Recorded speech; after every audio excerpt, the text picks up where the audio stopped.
Welcome to YOUCANIC. Today we're going to go over the process of checking your engine oil, a 2012 Hyundai Sonata, right? So to check your engine oil, we have a dipstick right here. I'm just going to go ahead and pull it out. Make sure you would want your vehicle to be on a level surface, engine off, and give it, if you just drove it, give it a minute or so all the oil can go down in there. Right, so you would pull the dipstick out, and then you're going to wipe it clean. Right? Then we're going to put it back in.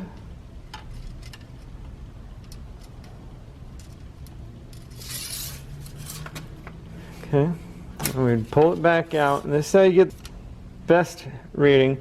And this one here, the full and low, is between those two dots. Right? We have an F up here, and then the L down here, and we're right slightly to the bottom.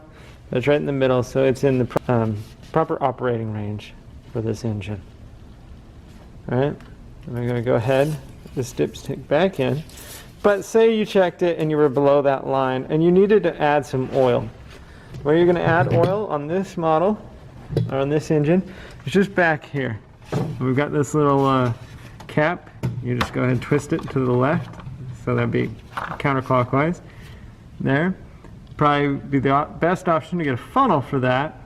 Put a funnel in there and put some oil in. If you're low on the dipstick, it's probably really only like a half quart. Add that much a little bit, and then check your dips. Let it sit for a minute or so that everything goes down.